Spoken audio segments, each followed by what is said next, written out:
बहुत तरह का आध्यात्मिक ज्ञान इकट्ठा कर लेने के बाद, बहुत तरह के गुरुओं के अंडर में रह लेने के बाद, एक साधक ने आज तक जो भी अध्यात्म के मामले में रिसीव किया होता है, वो उसने उसे पूंजी की तरह सँभाल के रखा होता है, जैसे कि वो बहुत बड़ी कीमती चीज़ होगी। तो ना ही एक साधक पुराने ज्ञान से अपना पीछा छुड़ा पाता है, भले ही वो ज्ञान वास्तविक अध्यात्म से संबंध रखता हो, मतलब माया पार से संबंध रखता हो या नहीं। ना ही वो माया वाले आत्मज्ञानियों से अपने आप को बचा पाता है, क्योंकि माया वाले आत्मज्ञानी जो होते हैं, उनसे हमारी माया वाली इंद्रियों को बखूबी बहुत हाई लेवल में डोपामाइन या फिर रस मिल रहा होता है, माया वाले जो आत्मज्ञानी होते हैं उनके थ्रू।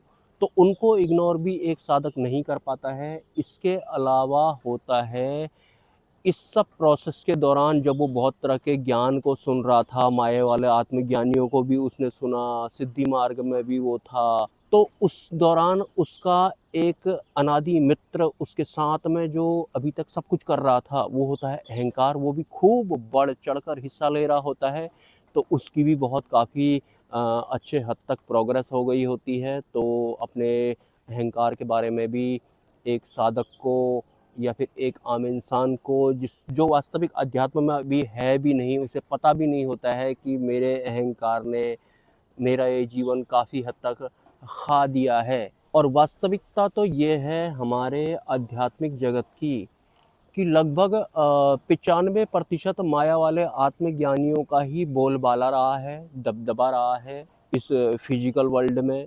उनमें से कुछ माया वाले आत्मज्ञानी तो ऐसे हैं जिनको खुद ही नहीं पता है कि हम माया वाले आत्मज्ञानी हैं, हमको माया में ही रस आ रहा है। मोस्टली 95% जो माया वाले आत्मज्ञानी होते हैं, जो गुरु भी बने हुए होते हैं, वो अपने अहंकार के औ को भी नहीं जानते हैं, और वो सुनना भी नहीं चाहते हैं कि कोई उनको अहंकारी बोले। तो कुछ इस तरह से ये सब चल रहा है। बहुत मुश्किल पड़ता है एक श्रेष्ठ गुरु की कमी पूरी हो जाए किसी साधक को। लेकिन अगर कोई जेन्युइन साधक होगा तो उसे ज़रूर श्रेष्ठ गुरु मिल जाते हैं, जो कम से कम माया वाले आत्मज्ञानी नहीं होते हैं, और होने भी नहीं चाहिए। हमारे गुरु किसी भी कीमत पर माया वाले आत्मज्ञानी नहीं होने चाहिए। माया वाले आत्मज्ञानी की पहचान होगी, वो आपको कुछ मिल जाएगा ऐसा, जैसा आपको ज्ञान देंगे, आपकी बुद्धि को तृप्त करेंगे, वो संतुष्टि मिलेगी उनके ज्ञान को सुन के। आपकी बुद्धि को या फिर माइक इंद्रियों को संतुष्टि मिलेगी, आपके अहंकार को बढ़ोतरी होगी। अगर आप उनके प्रवचनों को सुनेंगे तो आप अहंकारी बनेंगे, आपको लगेगा कि मैं बड़ा बन गया हूँ, मैं ज्ञानी बाबा जैसा बन गया हूँ, ऐसा लगेगा। लेकिन वास्तव में आपके अहंकार की बढ़ोतरी हो रही होती है। माया वाले आत्मज्ञानी आपको अहंकारी बना देते हैं। ऐसे बहुत सारे माया वाले आत्मज्ञानी घूम रहे हैं इस दुनिया में, जिनके शिष्य भी बहुत ज़्यादा हैं। हालाँकि इस बारे में बात करके क्या होगा, क्योंकि ना उनके गुरु को पता होता है कि हम खुद माया वाले आत्मज्ञानी हैं, हमको माया वाली इंद्रियों में रस आ रहा है, तो हमारा इतना बड़ा ये तामझाम खड़ा हो गया है। और सम्मान भी उन्हें मिल ही रहा होता है, बहुत सारे शिष्य उनके बन गए होते हैं।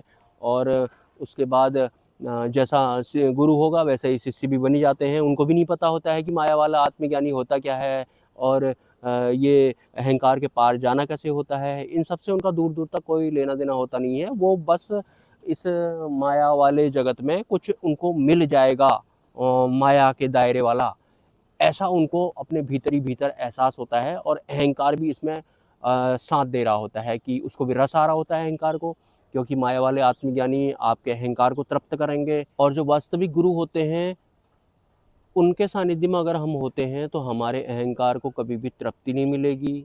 हमारे अहंकार को बहुत ज़ोर का प्रहार सहना पड़ता है।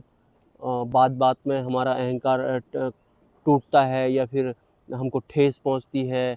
हमको इस दुनिया में कुछ ऐसा प्राप्त हो जाएगा माया वाला, तो हम बहुत बड़े कुछ बन जाएँगे, हमें ऐसा भी नहीं मिलता है। टोटल मिला कर के माया को भी काटा जाता है और हमारे अहंकार को भी काटा जाता है। हम धीरे-धीरे द्वंद अतीत भी होते जाते हैं। जो असली गुरु होते हैं वो तो ऐसे काम करते हैं।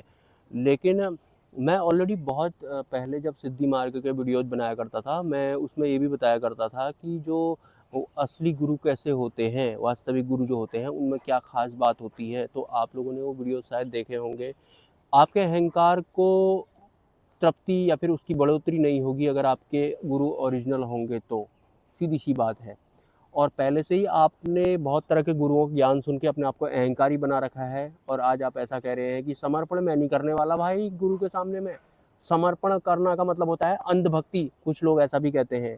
पहली बात, अगर आपके जीवन में असली गुरु, माया पार वाले गुरु आ भी गए हैं और आपको एहसास भी हो गया है कि यार अब तो मेरे को असली गुरु मिल भी गए हैं, अब मुझे समर्पण कर देना चाहिए, तो पहली बात, समर्पण तो आप वैसे भी कर नहीं पाओगे। समर्पण करने के लिए तो गुरु की कृपा की ही ज़रूरत पड़ती है। और साधना क्या होती है? साधना वास्तव में वो होती है जो हमारे गुरु की आज्ञा होती है, वही शिष्य की वास्तविक साधना होती है। कोई मंत्र जप करना, ध्यान करना, त्राटक करना, योगा करना या फिर किसी अन्य तरह की आध्यात्मिक टेक्निक का प्रयोग करना, किसी भी तरह की कोई साधना-वाधना नहीं होती है। एक्चुअल साधना होती है कि हम अपने गुरु के वचनों पर चल रहे हैं, जैसा गुरु जी ने बोला है वैसा। जो गुरु ने आज्ञा दी है हम वो कर रहे हैं, वही हमारी साधना होती है। वास्तव में जो साधक अभी मोक्ष मार्ग पर नहीं होते हैं या फिर वास्तविक अध्यात्म में नहीं होते हैं, तो उन्हें लग रहा होता है कि मंत्र जप करना, जंगल में बरगद के पेड़ के नीचे बैठ के कोई साधना करना, किसी सिद्धि को प्रकट करना ही साधना होती होगी। ये कोई साधनाएँ नहीं होती हैं, ये तो अशुद्ध भक्तियाँ कहलाती हैं। वास्तविक साधना होती है कि हम अपने गुरु की आज्ञा का पालन कर रहे हैं। और गुरु कौन? जो माया पार वाले होते हैं, वही हमारे गुरु भी होते हैं। सपोर्ट अगर आप करना चाहें तो कर सकते हैं। जय Swaminarayan, have a nice day.